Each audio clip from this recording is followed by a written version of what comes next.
Film kuliner pertama, tapi yang dibalut dengan satu fakta sejarah gitu kan. Jadi ya, saya memang penyuka film sejarah ya, teman-teman semua tahu lah bagaimana film sejarah saya gitu kan. Cuma saya kepengen membuat sebuah film sejarah tetapi tidak kaku gitu kan. Dan saya tahu bahwa film ini bakal akan dinyinyirin sama sejarawan, tapi saya nggak peduli ya kan. Karena buat saya sejarah Indonesia tidak hanya untuk sejarawan. Sejarah Indonesia adalah untuk kita semua. Di Amerika sejarah itu bisa dinikmati se-entertaining itu. Sementara di Indonesia enggak, gitu loh. Kenapa bisa seperti itu? Karena ada rasa ketakutan, takut salah, takut ini, takut itu, nanti takut dibilang tidak risetnya kurang apa segala macam. Saya nggak peduli dengan itu semuanya, gitu. Buat saya adalah film itu bukan sebuah majelis sejarah, bioskop bukan sebuah perpustakaan, tapi bioskop adalah ruang untuk men-trigger anak-anak muda untuk menuju literasi yang lebih luas, yaitu perpustakaan. Jadi kalau mencari kebenaran di dalam bioskop itu salah alamat. Bioskop itu mencari hiburan, tapi di dalam hiburan itu harus ada trigger, harus ada sesuatu yang dibawa pulang, gitu loh. Kadang-kadang filmmaker kita atau produser kita itu membebani semuanya pada film. Filmnya itu harus begini ya, harus bener ya, harus ini apa segala macam, sehingga itu yang membuat filmmaker jadi ketakutan untuk membuat sebuah film dan lupa esensinya bahwa yang namanya film adalah entertaining.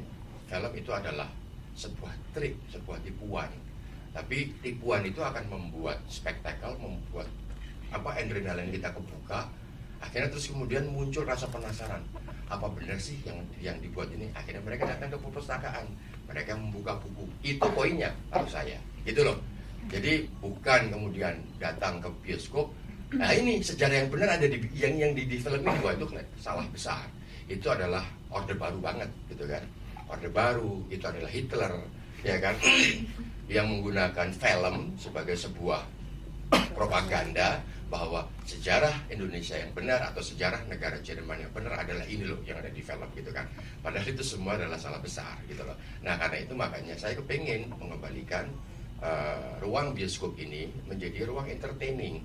Tetapi di dalam entertaining ini ada nilai, ada value yang diambil oleh anak muda kita. Ya kan, saya itu bisa tahu tentang Amerika lebih dalam dari buku-buku sejarah. Gara-gara apa? Ya nonton film Amerika, nonton film Hollywood gitu kan. Tiba-tiba ada Kapten Amerika gitu kan. Apa iya sih ada Kapten Amerika? Saya jadi merisau gitu kan. Gitu.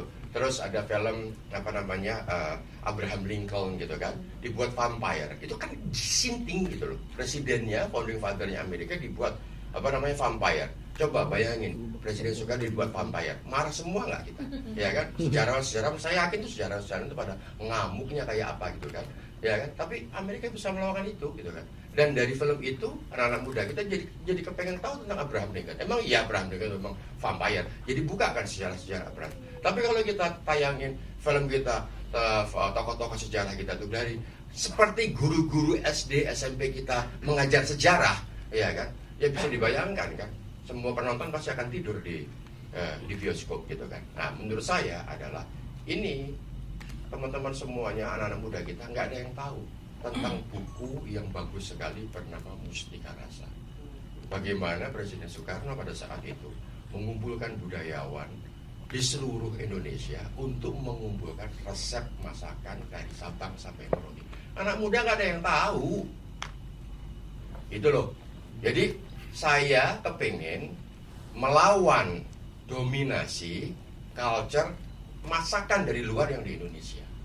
Topoki, ya kan? Topoki itu lebih keren sekarang dibandingkan dengan pempek, dibandingkan dengan gudeg, dibandingkan dengan mangut lele.